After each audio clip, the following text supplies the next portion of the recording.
That was. चले हाँ भाई, हमारा टॉपिक चल रहा है प्रिपरेशन ऑफ अल्कीन के अंदर हमने एक मेथड पढ़ लिया था dehydration of alcohols. Dehydration of alcohol के बाद अब जो हमारा अगला टॉपिक है वो क्या है? Dehydrohalogenation of alkyl halides.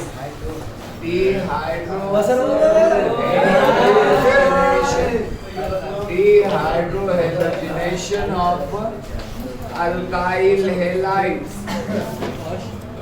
अब देखिए बेटा, आप अगर इस टॉपिक को गौर से देखें तो वो खुद कह रहा है कि डी का मतलब कह रहा है निकालो, हाइड्रो का मतलब हाइड्रोजन निकालो, हेलो का मतलब हेलोजन निकालो। जब आपने हाइड्रोजन भी निकालना है और हेलोजन भी निकालना है तो आपका रिएक्टेंट ऐसा हो जिसमें आपके पास हेलोजन मौजूद हो। हाइड्रोजन तो वैसे ही मौजूद होते हैं। तो एक बात याद रखें बेटा कि ये वाला रिएक्शन भी आपका क्या है? एलिमिनेशन है। क्या है? एलिमिनेशन है।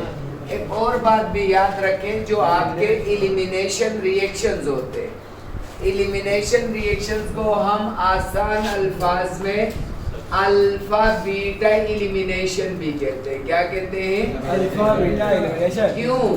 क्योंकि इसमें आप देखते हैं कि आपके अल्फा कार्बन से लिविंग ग्रुप लीव करके चला जाता है, जबकि आपके बीटा कार्बन से क्या होता है? हाइड्रोजन रिमूव करता है। इसीलिए हम जो एलिमिनेशन रिएक्शंस होते हैं इनको अल्फा बीटा रिएक्शंस भी कहते हैं। दूसरी एक बात अगर आपको मैं याद दिलाऊं तो यही तो पहचान है कि बेटा आपको एलिमिनेशन रिएक्शन कराते हो ना तो उसमें आपको ज्यादातर बेस वगैरह की जरूरत पड़ती है, क्योंकि बीटा हाइड्रोजन निकालना है तो बेस। यही सबसे बड़ा डिफरेंस है न्यूक्लियोफाइल और बेस में। अगर कोई भी इलेक्ट्रॉन रिच स्पीशीज अगर वो किसी कार्बन पे या इलेक्ट्रॉन डेफिशिएंट सेंटर पे अटैक करता है, उसको इलेक्ट्रॉन पेयर डोनेट करता है, तो उस वक्त उसे हम न्यूक्लियोफाइल कहते हैं। ये याद रखो। अगर वो क्या करता है? बीटा हाइड्रोजन पे अटैक करता है वही स्पीशीज, तो उसे हम बेस कहेंगे। क्यों? क्योंकि हमें ये बताया गया है लिविस के कंसेप्ट के मुताबिक, कोई भी सब्सटेंस या ब्रोस्टेड के मुताबिक, देखो ब्रोस्टेड अगर हम ले लें तो वो कहता था कि प्रोटॉन एक्सेप्ट करने वाला बेस है।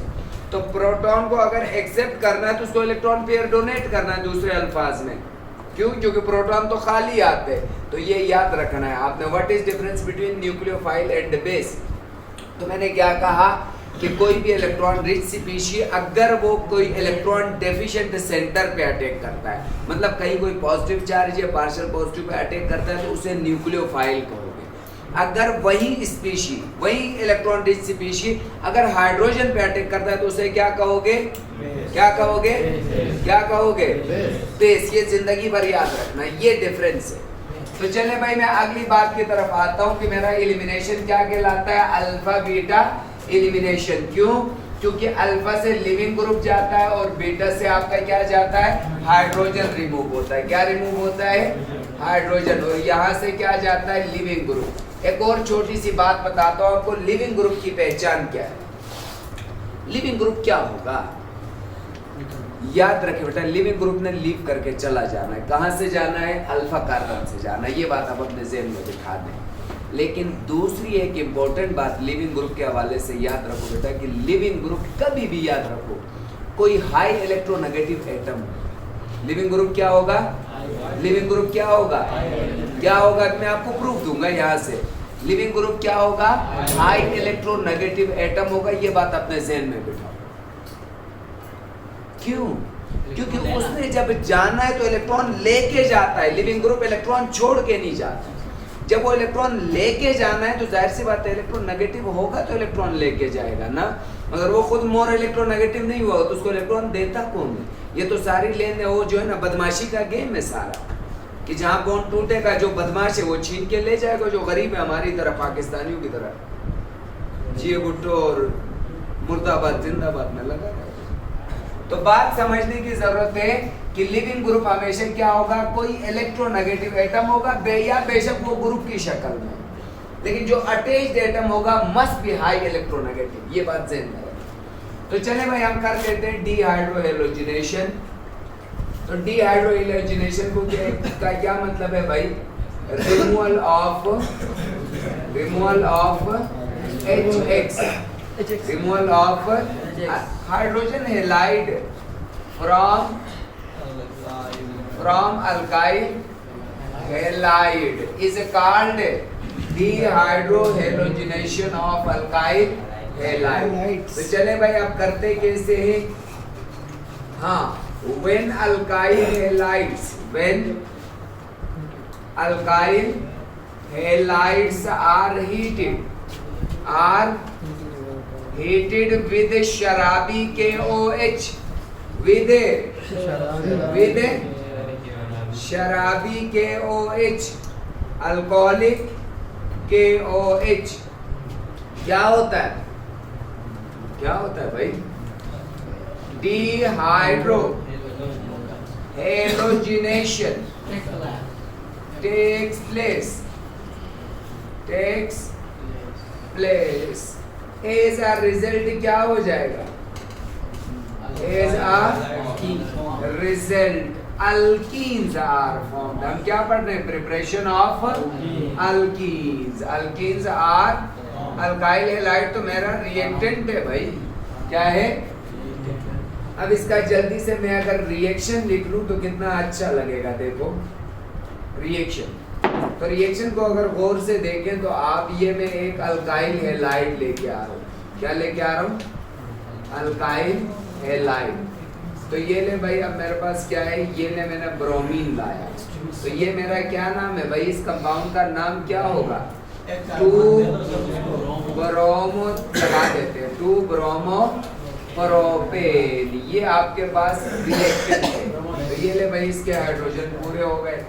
अब इसका एक हाइड्रोजन अगर मैं ऐसे ओपन करूं, नाराज तो नहीं हूं?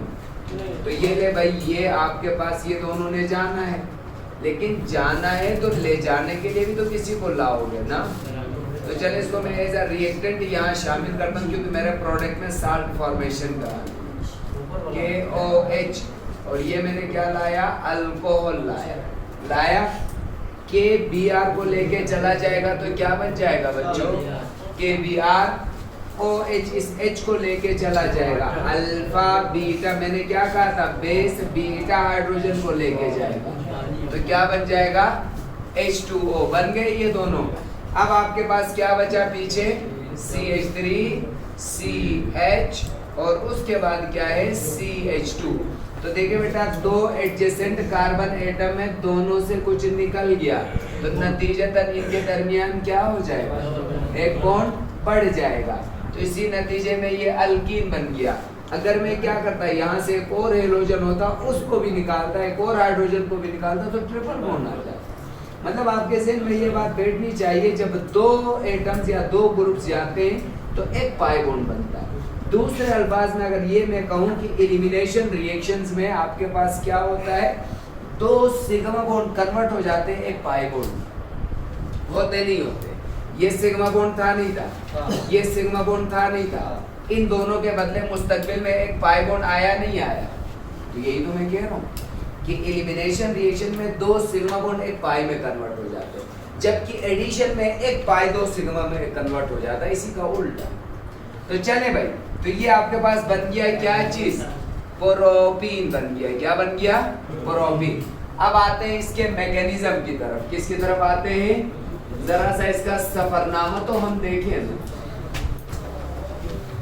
हाँ में ये भी ये दोनों तो बेटा, मैकेनिज्म्स में थोड़े से आपको ज्यादा करवा रहा हूँ, बाकी जहाँ तक कुछ है सिंपल मैकेनिज्म्स ना, वो तो इसलिए ये कोई बड़े मैकेनिज्म नहीं, क्योंकि मैकेनिज्म करोगे ना बेटा आपको रिएक्शन समझ आएगा।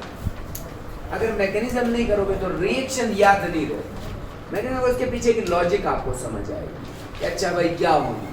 ठीक, तो चले अब ले आए भाई आप अपना स्टेप नंबर 1। स्टेप नंबर 1 में क्या करना चाहिए हमें?